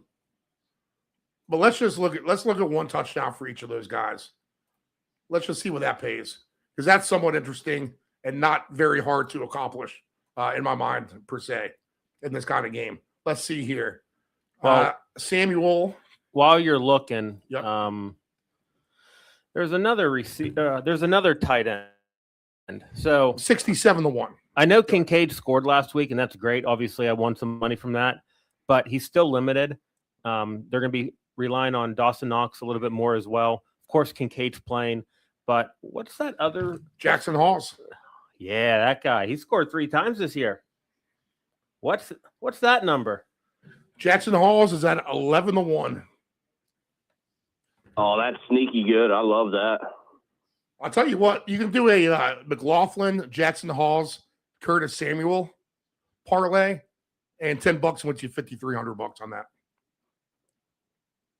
Nice. I think that's worth at least $3 to win $1,500.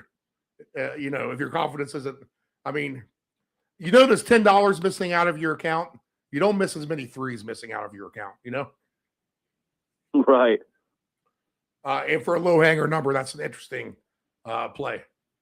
If there's points to be had, I definitely would mix in some of these longer shots for sure.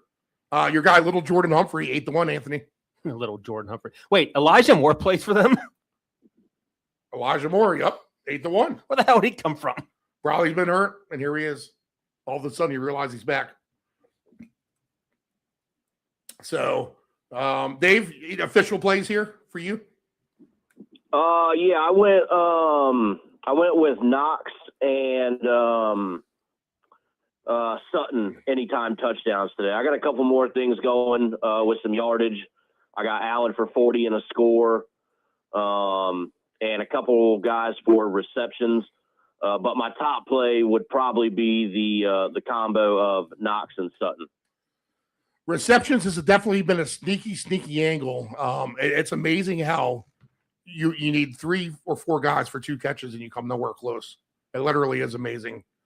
So let's take a look at a couple of those real quick on some of these low hanger guys. Like Troutman for 2 catches is plus 194. Mims for 3 catches plus 230. Coleman for 3 catches plus 194. Harvey for 4 is plus money, plus 148 if you do think he's the scat back. You mentioned Dawson Knox. 4 catches for Dawson Knox plus 320. 5 catches is 7-1. That's an attractive number. James Cook 3-1 for 4 catches himself. Let's see. Shakir's going to be up there. 7 catches plus 154. He had that in the first half last week. Dave mentioned Sutton, 6 catches for him plus 225. You think he's an automatic for 6 catches every game, but he hasn't been. You would think he would be, but he hasn't been. Most receiving yards in this game. Your short shot is Sutton at plus 220. Troy Franklin's interesting. 22-1 for him. He is a speedster. He is the yards burner. Coleman is at 14-1. I think I'd trust Franklin on this list at 22-1. That's a great number. Dawson Knox, 22-1. Harvey, 22-1. Ingram, 27-1. Jordan Humphrey, 125-1. Pat Bryant, plus 750. Kincaid, plus 650. Shakir, 3-1. Man, that Troy Franklin one looks good. 22-1 for most receiving yards in the game. All right, Anthony, give me some official picks here. I'm looking at catches right now. So, again, Allen's missing his 2 other receivers. How many catches did Shakir get last week? 12? 12 for 82? I'm looking at that number at least at 8 at plus 270. So Sutton last year against the Bills, he caught 5 for 75. Sign me up for at least, I don't know. I mean, would you want to do 7? Would you want to do 6? I mean, obviously, the higher you get, the tighter that vice. It gets a little, it gets a little tricky. James Cook had 2 catches last week, but that game last year, obviously, James Cook had no reason to get in the passing game, so he didn't get any catches. His plus number starts at 3. Let's see. Who can we throw in here? Who can do this? So if I'm doing a Shakir for 8 and a Sutton for 6, who is the other remaining guy that I can just throw in for a couple $100? Who can it be? Brandon Cooks? Sure, you know what, the hell with it. Brandon Cooks for 4. You know what? I mean, he emerged last week kind of out of nowhere. Who's to say that just isn't the trend here at the end of the season, right? Brandon Cooks always finds his way in the playoffs. Whether it be for the Rams, the Patriots, the Saints, whoever. Now he's on the Bills. All right, is this a full green light type of game for you, Anthony? I sure in the hell hope so, because in my little fantasy league, I'm rocking all the Bills. Dave, you going under or over?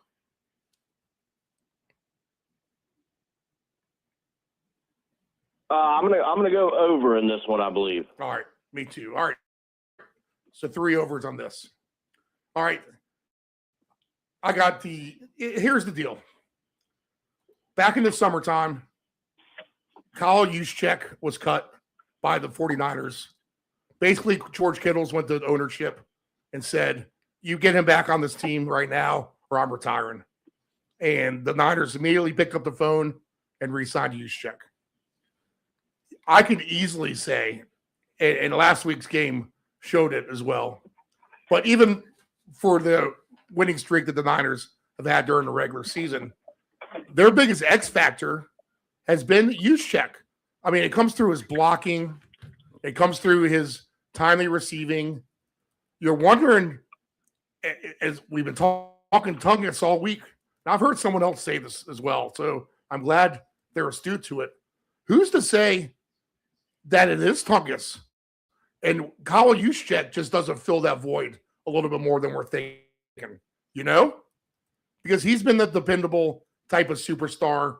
He's been a cult classic. He does have one game with 2 touchdowns. He has 1 game with 7 receptions, 3 other games with 6 receptions. Listen to some of these numbers on Kyle Juszczyk, and then we'll break down everyone else. But there's a part of me who wants to do the $250 risk-free bet on Kyle Juszczyk today to score 2 touchdowns.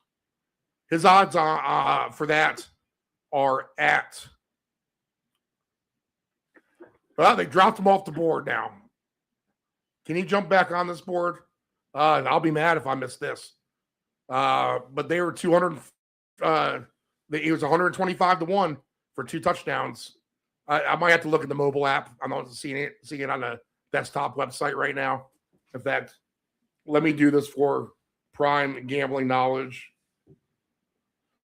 They're listening, Steve. They don't want you to have it. Hey, man, I'm telling you, that is the truth on that.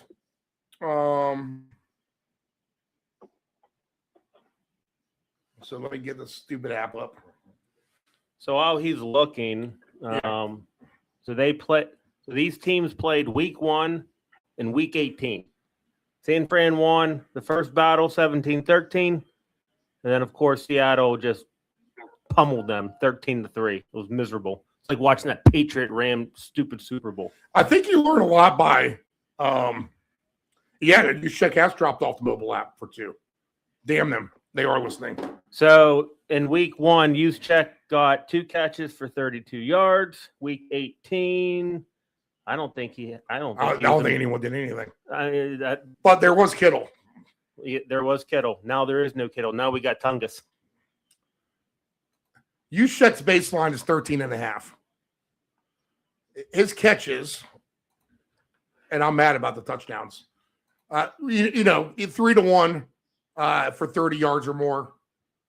And then if we look at the receptions, that was one that we liked. I think it's 4 catches is going to be 5-1. Yeah, 4 catches is at plus 490. So that might be the number as opposed to yards. And remember, they do have that play, this little screenplay where they throw it to him as he's running in motion. He doesn't run into the backfield. He just kind of sprints towards the flat. They double cover McCaffrey. Next thing you know, Juszczyk's getting into the end zone. He's plus 850 for 1. I think this is another game that goes over the total. I know Anthony just read out some under numbers. These teams just know each other well.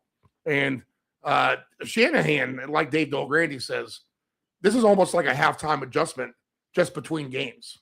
I think there's renewed vigor with the Kittle's injury where this team may be tired. I think that's something that they can actually rally around. If Purdy can just not make mistakes, and who knows how hurt Sam Darnold is, then I do think the Niners are actually live to win this game. Someone told me the public's all over the 49ers this morning. I find that somewhat hard to believe. I don't. It's because of what happened with Sam Darnold this week. So the report is that he had an oblique injury and he hasn't thrown a football since Thursday. That's why. That's why the money's all over San Fran. I would not be betting anything over for Darnold now. He might come out and kill you. But would it be the worst thing in the world to bet him under on his passing today? Maybe not. The Niners secondary is Swiss cheese, to be honest. 219.5 is the baseline for Darnold. Purdy, 227.5. Alternate touchdowns. Purdy, plus 580 for 3. Interesting number. Sam Darnold for 3 touchdowns, plus 370. And that's an interesting number if you think somehow this could be a higher scoring game. Jackson Smith, 90.5, his baseline. McCaffrey, 55.5 receiving. Jennings, 40.5. Coop, 30.5. Pearsall, 24.5. Demarcus Robinson, 23.5. Shaheed, 23.5. That seems kind of low to me, to be honest. You're talking about Shaheed. Let me interrupt real quick. Yep. Dave, educate me a little bit. So since I shifted over to DraftKings, what's this whole king of the end zone thing? Explain that.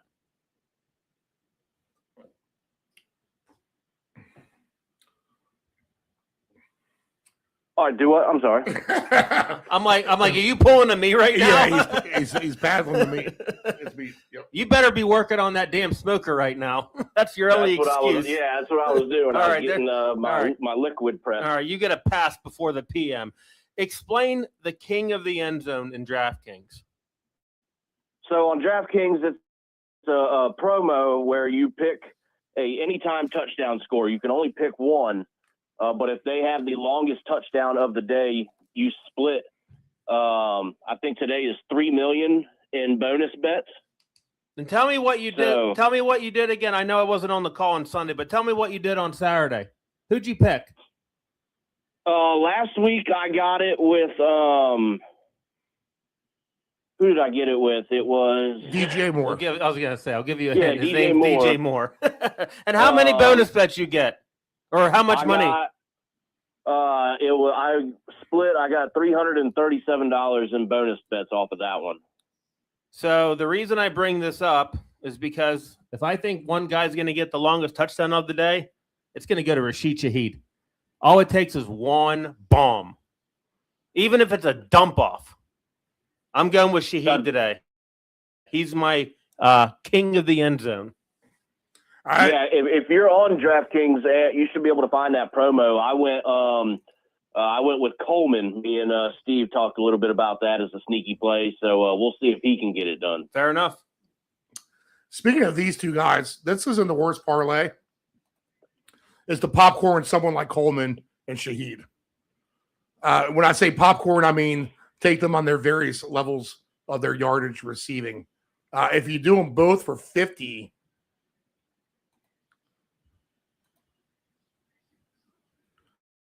plus 2150. So $50 would win you 1,000. 75 on Shaheed and Coleman for 50 yards each. Interesting. Yeah. Let's see here. So go ahead. One thing I was building right now, you're talking about youth check with that plus 490 for 4. I'm gonna water it just to go back to 3. But one thing that's interesting is Kenneth Walker plus 390 for 4. So week 18, what did he get? You just got to be ready to split the time with Charbonnet. That's all. Well, no. That's the thing is Walker does all the work, and then Charbonnet's the red zone guy. Walker got 4 catches week 18. In week 1, he got 3. I will take plus 390 for 4. So the one thing that I've been building right now is Walker for 4, use check for 3. And is Pearsall officially active? I know he's on the board. Has he been is he active? I guess he's still questionable, but he is on the board. The hell with it. That just gives me more reason to take Demarcus Robinson. Give me him for 5 catches, and then just throw JSN for 6. Right now I have 10 that pays 13. You interested in that one? Yeah. I love it.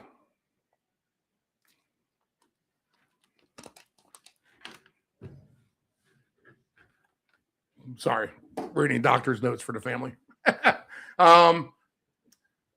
Guys, I mean, I think. Do you think this is a higher? We had seen the under last time. Do we? You think we flip flop here for an over? Because of Darnold's injury, I'm concerned that it's going to be an under. But when you're playing against Kyle Shanahan, I mean, somehow he always finds a way to make this game competitive. And that's why all that money's on San Fran. I'm shocked that the line has shifted only from 7.5 to 7. It's insane. I get it. I'm still taking Seattle to win. I hope they win. But what's that number right now? 40 what? 44.5. In Seattle. What's the weather looking like? As if my weather predictions is ever Not the good. worst.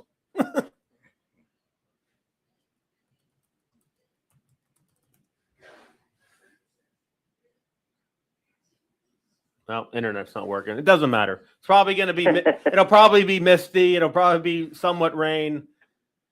Seattle's still got a great home field advantage. They're going to run the ball a boat ton. That's why Darnold's number is so high right now. Hell with it. I'll take the AJ Barner alt line right now. Barner is another guy I like. I mean, I'm just like, Dave, you said something to us off the air. You're having a hard time finding some unders today, and I can see why, to be honest. This could be it.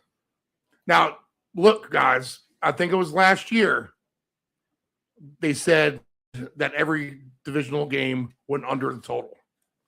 So don't be afraid to play 4 unders for your totals just for an emergency backup ticket. That almost paid off for me last week on playing alternate overs. In fact, I think you play all the overs on one ticket. I think you play all the unders on one ticket. I think you play all the underdogs on a ticket. I think you play all the favorites on a ticket, to be honest. Because sometimes the same trend will repeat itself, and that's how the bettor kind of falls on their face. All right, if this game didn't go over, I'll bet the next game over because that's due. Okay, I'll bet the next game over. All right, let's put it all on one last over. And next thing you know, they all go under and you get clobbered. So that just know that kind of thing can happen. And the under is a bet that you're winning before it even starts. And until you actually lose the bet, you're actually winning any under bet that you place. All right, 2 touchdowns is interesting to me today, for sure. I'm a little rattled now, too, that we don't have Juszczyk up on the board for 2. I'm hoping he shows back up. Keep an eye on that. If you see it, let me know. Is he back on now? No, he's not. I mean, if Eric Saubert is on there, Kyle Juszczyk should be on this list. Let's be honest. But our man DeMarcus Robinson, not the worst at 45-1. Even someone like Pearsall is 40-1. Tungus is 30-1. 35-1 for Cooper Kupp. Shaheed 35-1. And he runs back punts. That's what's attractive. Like we talked about Mims. That's why Shaheed's attractive too. Jennings 25-1. Barner 13-1. Walker 10-1. Charbonnet is the goal line back plus 650 for him. McCaffrey. I mean, don't you see him getting 2 maybe? I mean, fair. You got to do a McCaffrey and Josh Allen, I think, together, honestly, today. That's the most logical common sense one. If you want to do Jackson Smith and McCaffrey, that's 32-1. That might be the better way to do it. Or maybe just round robin all that with Allen, with McCaffrey, and Jackson Smith. Allen and McCaffrey is 41-1. Allen and Jackson Smith together is at 7-1 and plus 550 together, 51-1. So that's a little fun $50 round robin if you want to do that. I could see in the world all 3 of those guys easily getting 2 touchdowns. Who were your 4? Just 3 guys: Allen, Jackson Smith, and McCaffrey. Interesting. I'm wondering if this could be the James Cook game. Absolutely could be. I was wondering that as well, Ant. Because you look again, Allen's gonna have. He doesn't even have. He better have Superman underneath that jersey, and he should just take it off the second. The second we see 1459, he should just take it off. Because they're gonna need everything they can do against this damn stupid Denver team. But they're gonna need to utilize Cook, and again, that's why I like Cook. We saw who got the ball. Well, they give it to him till he gets to the 1, and then it's Allen. Oh, 100%. So we shall see. But I'm still taking Allen, Cook, JSN, and McCaffrey. I'm throwing $10 on the 2s right now. 10 win 560. It's a $40 bet. I'm content with it. I'm going to just throw 5 on the 4s just in case. So it's a $45 bet. Yeah. Oh, yeah, Done. yeah. All right. There you go. All right. 49ers squeak it out. An upset for me. And they'll probably run out of traction next week. But I think this is going to be some sort of rallying cry upset, almost like Buffalo will do today. The odds are stacked against them with these two home teams. I mean, this should be an easy money line winner, you would think, with Seattle on the money line, parlayed to the Broncos on the money line. Just take the two home team, number one seeds overall. I'll call for the upsets. I'll take a shot here. And Bills and 49ers move on to me. Official picks for you, Anthony? Anything else? Give me Buffalo and Seattle. I kind of need them so I can win this damn league of mine. Dave? Steve, I'm going to agree with you. I think they get it done narrowly this evening, and then they run out of gas next week for that championship game. But I do like the Niners to squeak it out, and believe it or not, I like the Bills to get it done as well in Denver. All right, I'll also add on Josh Allen rushing props for me. Josh Allen for 2. I'll take the receiving props with Coleman, and I'm going to take them with Shaheed. I'll do some sort of 2-touchdown longer shot thing with DeMarcus Robinson and Barner. Juszczyk is on 2-touchdown watch alert. I'll take his receptions for him. And McCaffrey's in the mix as well. Higher scoring games. So, you know what? Find 2 guys from each game and do a little 4-man touchdown parlay. Put your 30% boost on it. See if you can't turn $20 into $1,000 with that. So I think there's opportunity all up and down the board. All right. We've hard to kind of come up with more 2-touchdown scores than guys we already talked about, but you know what we do. We'll do our best. All right, guys, go ahead and give me, after the sounder, some guy we haven't talked about. Johnny. Straight up for 2 we can bet. 4 weeks. 20 papers, that's $2 plus tip. Gee, Johnny, I don't have a dime. Sorry. Didn't ask for a dime. $2. I give you 2 and a half and a Rick Bell. It's a jungle out there. You got to look out for number 1, but don't step at number 2. Utah, give me 2. And Jimmy 2 times, who got that nickname because he said everything twice, like. I'm going to go get the papers. All right, Anthony, give me a random 2-touchdown guy straight up that we can bet today. If Ty Johnson's playing, give me him. Ty Johnson for 2. And he is at 100. 100 to 1. Let's see what this parlay will pay at the end. Dave, give me a random guy for 2. All right, I'm going to go a little bit more conservative in Juwan Jennings at 20 to 1. He likes him. Purdy likes Jennings. There's no denying that. 25 to 1 is what I see. Those 2 together, Ty Johnson and Juwan Jennings, $10 wins you $26,000. And I will give you, you pick the Niner, Dave. Anthony, you pick the Bill. I'll go ahead and make this interesting. And I'll go ahead, I mentioned him earlier. How does Cortland Sutton not show up maybe in a game like today, right? If the Broncos win, Cortland Sutton at 17 to 1 odds has to show up. So Ty Johnson, Cortland Sutton, Juwan Jennings, $10 wins you $140,000 today. It's interesting because you bring up Sutton. I'm pairing Sutton with Tungus. Oh, there you go. Yeah, have some fun with that. Good. 10 for 55. All right, 10 for 5,500 there. And if we need to do some sort of crazy mix of a round robin here, now you need to plug these guys in for 3-game parlays individually. But the one team that we're missing right now is a Seahawk.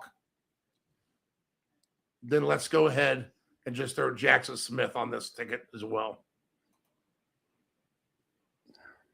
Since he's kind of a default guy. If you want someone else has anyone else. If you want to throw him, or honestly, Charbonnet's been the goal line guy. Yeah, there you go. Yeah, I had Charbonnet for any time. So, yeah, if you like him for 1, get him for 2. Because if you mix Charbonnet and Ty Johnson That's a big payout. If you mix Cortland Sutton and Charbonnet, that's a nice payout. And then any combination of these three is going to be a good payout. I'm doing $10 wins you 800,000 on all four. I'm doing the stupidest thing right now. Hold on. Stand by of what I'm about to do. If I do Charbonnet, Jawan, Jesus God almighty, Cortland Sutton, Ty Johnson, Jawan Jennings, and Zach Charbonnet, just putting $1 down for the twos for a $4 bet pays $2,600. Now again, Ty Johnson is the ringer on this one. So if he doesn't score two, that's not going to be worth as much. Yeah, put that in the group chat. All right. I like it. It's terrible. 2 touchdown madness. All right, we'll go ahead and wrap it up. We're just after noon. You got just under 4 hours to kick off. You got Arsenal soccer you can watch. You got NCAA basketball you can watch. Steve, I'm hungry. What do you want? Anthony's talking about food. I just got an offer for $9.99 Papa John's Hawaiian style ham and pineapple pizza. What do you think about that? Dave smacking some meat around. Oh, never mind. The hell with it. I'll starve myself until Dave brings that meat over. All right, guys. We'll be on 9 a.m. tomorrow. Good luck on your tickets.